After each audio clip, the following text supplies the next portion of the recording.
Hi, welcome to City Hall here in the city of Brunswick. Today we are going to interview Regina McDuffie, the city manager, about her 1-year anniversary. We are so excited to be with her and talk about all that she's accomplished during this amazing first year as city manager. Stay tuned, it's all coming up next right here on Golden Isles TV. Hi, welcome back to Golden Isles TV. I'm your host Avery Brooks, and we're here with Regina McDuffie. She is the city manager for the city of Brunswick, and it's been 1 year since she came to the city of Brunswick, so we're celebrating her 1-year anniversary. How are you today? I'm great, Avery. Thank you. Good morning. Good morning. So 1 year, can you believe it? It's been a whirlwind tour, if I can say so myself. Just getting started, I felt like I was here. Didn't have a lot of, I guess, initial things that I wasn't able to, get into, but just seemed to hit the ground running. Right. Well, you've had a lot of challenges. I mean, this year you've experienced obviously coming to a new place, a new city, and all that involves. But in addition to that, COVID right after that, and then just getting started with all the new projects. But tell us about that challenge. Yeah, I have not been here where it wasn't COVID. So we are still, in a work mode of whether we allow the public to come back in to the places. But what we have been doing in order to accommodate is to improve our online services and improve our what we call contactless services so that people can have access to city government and the things that we provide for the citizens even during the COVID. So we've never really shut down. We've all been working throughout this process, and I think the staff has just done a wonderful job. At first we were having some issues with the people being out, of course, quarantine and that kind of thing, but that has slowed down as well, and now we've gotten back to pretty much a normal operation. So we're contemplating opening City Hall and the old City Hall back up to just regular business. Okay. So so it sounds like you've tried to adapt and conduct business as usual even during COVID. So I'm sure there's been a lot of adjustments. And however, you have managed to accomplish a lot during this year. So today let's talk about all of those great accomplishments. Well, thank you. Yes, I feel like, the city of Brunswick has definitely moved forward. We have a lot of different things going on. I'm very proud of the city being involved in a lot of activity with the county. We've had unification meetings, and we were able to present a State of the City address, which kind of gave information about how the city's doing financially as well as economically throughout the year. And I was able to make that presentation to city and county officials and some other community leaders. And I think that went a long way in terms of allowing people to know where we are. As some other things that we've done is we have the CDBG DR program, which we talked about. We visited there. Yes. They are moving forward. They have projects and houses that they are, working towards rehabilitation. We have demolitions that have been done throughout the city for structures that have been burned in fires that we've accomplished that I'm really proud of, because one of the primary focuses that I have is to improve the housing inventory here in the city. And so that's been really a great accomplishment. Internally, we've done a lot of policy updates so that our employees will have, proper procedures and policies, as well as we implemented the pay study, which I'm, again, very proud of because it put the city at a minimum of $11.50 an hour for our workers. So we basically paying, I'd say $11.50, I think it's $11, which was a substantial increase. I think our lowest paid wage when I got here was right at $9. So we did increase that. Yeah, and it helps not only the citizens, but it helps the quality of life of our employees. So I'm very proud of that. The city worked really hard, and we do work hard to finish our SPLOS projects. So we did a parks improvement plan, and we have started kind of just renovating and making sure that the playground equipment, that the outdoor recreational equipment is all repaired, replaced, and our parks are cleaned up. With COVID, there's a lot of encouragement for outside activity and outdoor recreation. So we want to make sure that our citizens have every opportunity to, have time outside. Yes. There's been improvements to Overlook Park. There's improvements to Howard Coffin Park. So there's a lot of improvements that we've seen in that area. Right, so yeah, this is the time. The initiative is great to get everybody outside and make the parks the best they can be. In addition to that, I know there have been ongoing construction projects like the Public Works. Right. The street was The redone. L Street was completed, so we were very proud of that. And we did a stormwater master plan, and that plan was actually completed and done prior to my being here, but we did a presentation because they had not presented the information to the commissioners. And what we are able to do, even though we needed the SPLOST money in order to move forward with that, because we pretty much spent or are spending all of the SPLOST money that we have right now, which is the special purpose local option sales tax money that we get in for the 1 penny sales tax. So we are pretty much spent all of everything for the projects that we have on the books. So the new projects, we will need the additional SPLOST in order to go forward with those projects. We are going to do some design and engineering to hopefully be shovel ready with those projects when the time comes and when the money gets in, hopefully. In addition to that, we had a roads assessment, which is another project that I'm really proud of, because it basically, and I hope that at some point I can show you that and display it on your show, because it's really neat. It has a video of every road in this street in the city. Oh, wow. And it shows every pothole, all the cracks. It shows where, maybe we have drainage problems. And it's really a just comprehensive assessment of the roads in the city, so that we know what roads, and we can not, we're not just blindly picking and choosing what we repair. We are strategically repairing roads that are, well-traveled or heavily traveled. We're looking at neighborhoods and what roads needs to be done in certain neighborhoods that are, deteriorated more than others and that kind of thing. So it's a really great tool that we'll use going forward. Nice. That's something new. I haven't heard about that. That's a very detailed strategic plan. It is. Some very targeted, literally targeted potholes on the right streets. So that's great. Yeah, and one of the other things that I realized is that the city has a comprehensive plan that, we have to update every 5 years. It's a state requirement. And basically, in looking back at that, the city has been on, reaching some of the goals that they set in that plan, such as with the land bank. Right now, we are, the land bank is getting back up and running. The Urban Redevelopment Agency is, running well. They're looking at some board training and things like that so that they can enhance their operations. The new budget, which will start July 1st, we are in the budget process right now, and we will have a public hearing coming up, I think in June 2nd. So our public hearing for the new budget will be June 2nd.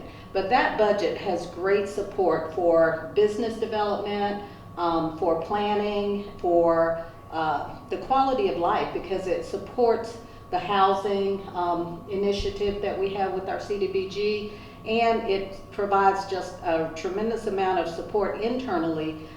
We are looking at our IT, support for the city, not only for our operations, but, how we provide city services, as well as for our employees. We're looking at some enhancement in terms of, our organization. So I think the new budget is really going to be impactful, not only to the public, but to the city's operation internally. Yeah, that sounds great. It sounds like you've started all these projects, kind of gotten some momentum, and are going to be carrying it through to the next fiscal year. That's great. Yeah, there's and that's one of the things I'm very proud of. We have a lot going on. Our downtown development, as you have Matthew come in, he will talk about all the, some of the things that are happening downtown. And I think, our downtown is something that we all should be proud of. I hope that the public can come out when we have activities and events and see, what's going on downtown. We have a lot of redevelopment. And, I really want it to be impactful for the city's citizens of Brunswick. Yes, absolutely. So things like First Friday and lots of other things coming up that Matthew will talk about coming up soon.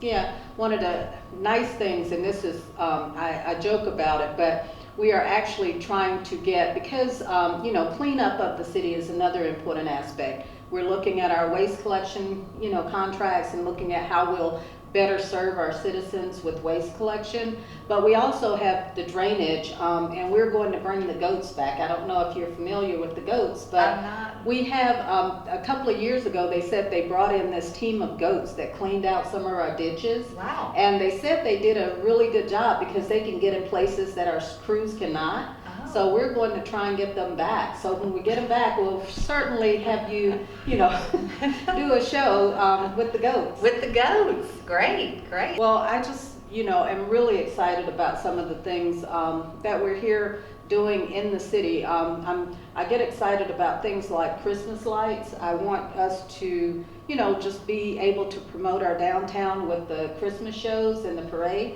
So we'll have some enhancements in our Christmas lights this year that I hope that people will come to see, and it'll bring people downtown. And I tell people it's not just having people engaged. You bring people downtown, it spurs on and supports the businesses downtown. So that's one of our primary focuses as well. Absolutely. So, we really want business development, we want housing improvements, we want quality of life, and that's some of the things that we've been working towards. And I have to say that the commission has been really supportive. The mayor and the commissioners are, very supportive of what we've been doing and what I've been accomplishing this year. And I really am thankful for them and the staff for all that they've done throughout the year to help, move things along. Yes, absolutely. As I say, it takes a village. So if you're doing good things and you're feeling supported and getting the support you need, then that makes everything move forward. So. Right, and I also think that I have been in, just really regular conversations with the county officials, as well as the Economic Development, the Convention and Visitors Bureau, the Chamber. We meet on a regular basis just to talk about what's going on in the city and how we can work together. And I think that's one of the critical aspects of just getting things moving forward and continuing to grow the community. Absolutely, yeah. Everybody working together. I'm just grateful for the people in the community. Everybody has been so welcoming. The staff has been very supportive. I got out and rode bikes with the police department, and that was one of the most fun things that work-wise, it was good. I was able to see a lot of the community and, visit with actual people, citizens here.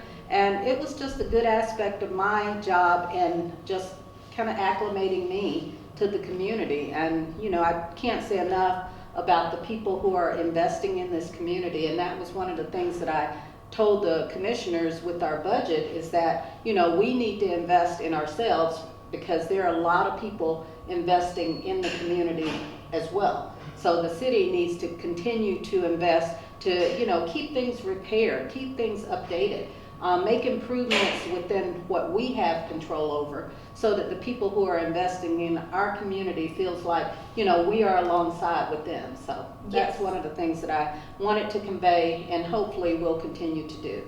Absolutely. Well, you've accomplished a lot. We're thrilled to see that you've had a great year, and we can't wait to see what you do in the second year.